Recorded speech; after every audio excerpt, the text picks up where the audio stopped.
Good morning, Michael here, and today I'm reminded of a Sunday school that I attended yesterday, and it seemed like one of them kind of ordinary Sunday schools,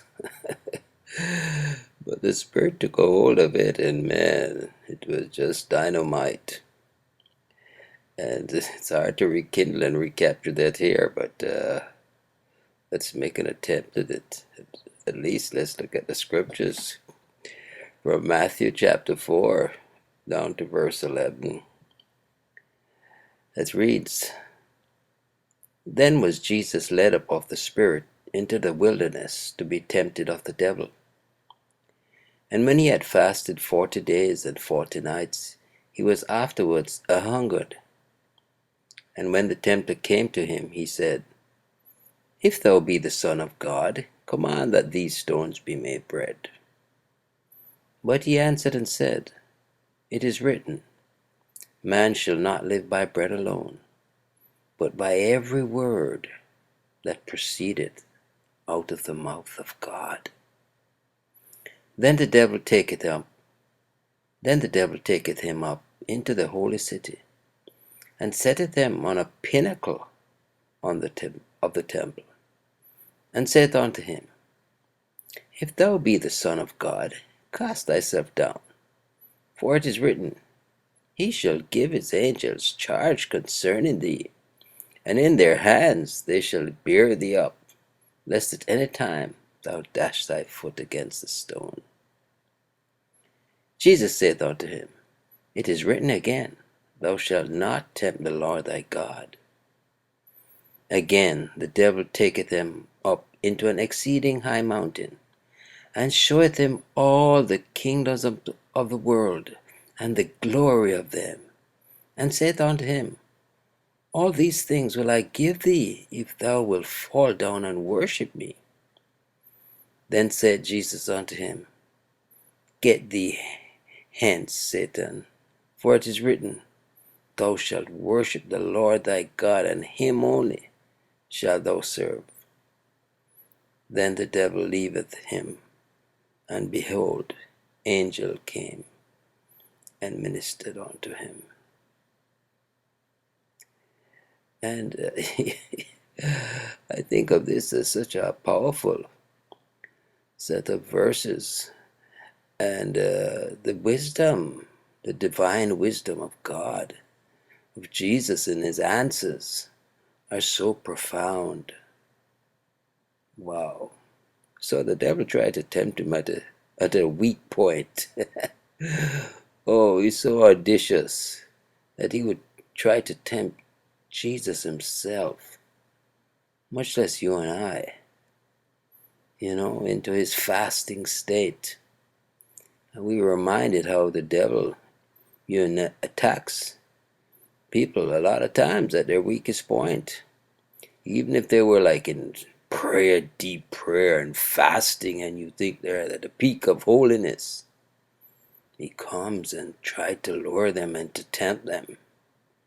So we must be mindful of the divine answers and the divine measures by which we must counter it. He tempted Jesus, man.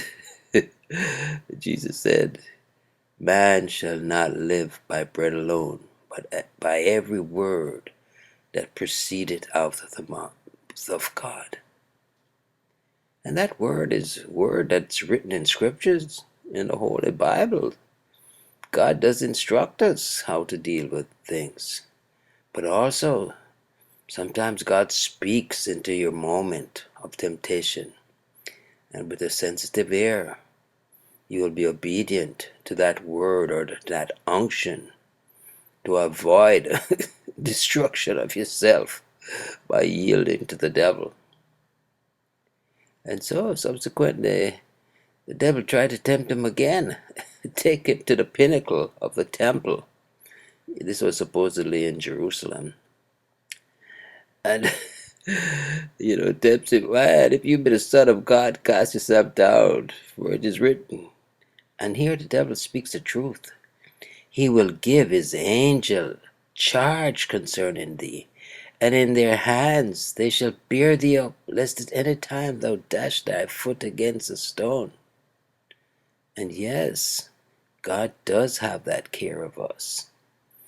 But when he positioned like this, when the devil positioned it like this, just as a temptation, you got to know how to answer him. And Jesus answered him, "Thou shalt not tempt the Lord thy God." People want to challenge you. Run in front of the car. If God's so good and love you, he'll save you. Run in front of the car. Man, you got to have wisdom.